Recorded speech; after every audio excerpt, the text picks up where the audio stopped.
Merci au corps enseignant. Dieu vous bénisse. Dieu vous qualifie davantage. Encore pour les encourager.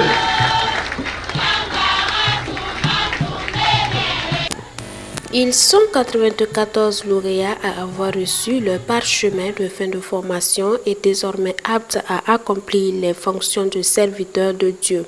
Au-delà des diplômes, ces désormais pasteurs de la 20e promotion de l'Institut pastoral et théologique d'Azagué ont aussi reçu une prière de consécration afin d'entrer dans la moisson au compte de la mission évangélique internationale en Côte d'Ivoire.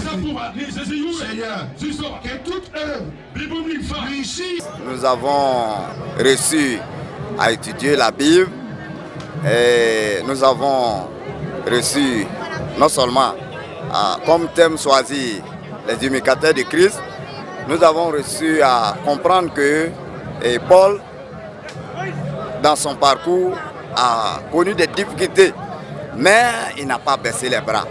Par l'aide de Dieu, je souhaiterais imparter en tout cas ma génération.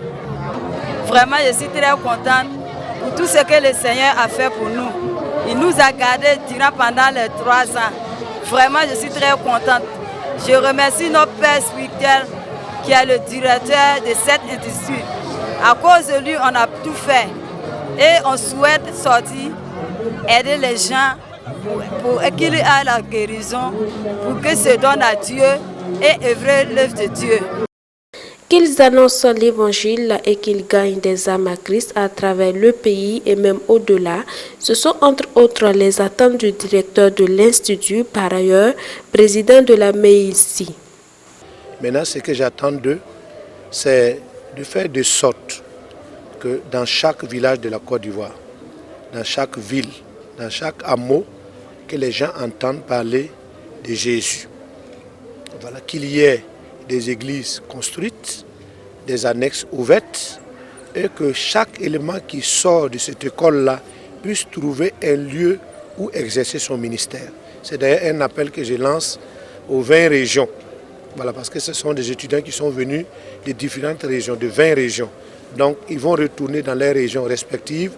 Donc, je souhaite que les présidents des régions, les responsables immédiats puissent les aider à s'intégrer dans le ministère, les aider, les encourager à avoir des endroits, des villages pour exercer pleinement leur ministère. Les imitateurs de Christ tirés de 1 Corinthiens, le chapitre 11 au verset 1, c'est le nom de baptême de cette 20e promotion de l'IPATA. Et l'orateur du jour, le pasteur Jérémie Ouedraogo, missionnaire des Assemblées de Dieu en Côte d'Ivoire, d'évoquer 3 traits de caractère de Christ aussi incarnés par l'apôtre Paul. Le désir d'unité du corps de Christ, l'humilité dans le travail, le renoncement à soi. Des qualités que devraient avoir ces nouveaux pasteurs s'ils veulent vraiment être des imitateurs de Christ. Et Maître Kra, représentant du sieur Daniel Nakanabo, par ailleurs, parrain de cette 20e promotion, de reprendre les mots du prédicateur en guise de conseil à ses filleuls. Ils ont choisi le Christ comme imitateur. La moisson est grande et nous sommes heureux de participer à cette grande œuvre du Seigneur. Et donc M. Nakanabo, bien évidemment, ne pouvait pas rester loin de cette grande mission.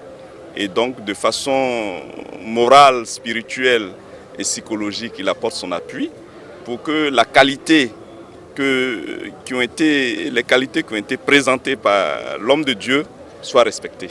L'unité dans le ministère, l'humilité sur le terrain et puis le renoncement de soi.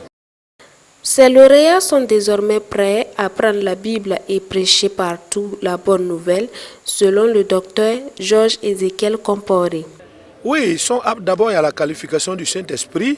Voilà, l'Esprit de Dieu étant avec eux, c'est une aptitude. Ensuite, le bagage théologique acquis pendant les 3 ans. Voilà, ces bagages-là, avec l'appui du Saint-Esprit, ça leur donne la capacité de rentrer même, à partir d'aujourd'hui même, sur terrain. L'occasion faisant le larron, le directeur de l'IPATA, accompagné de ses invités d'honneur, ont procédé à l'inauguration du collège Ebenezer.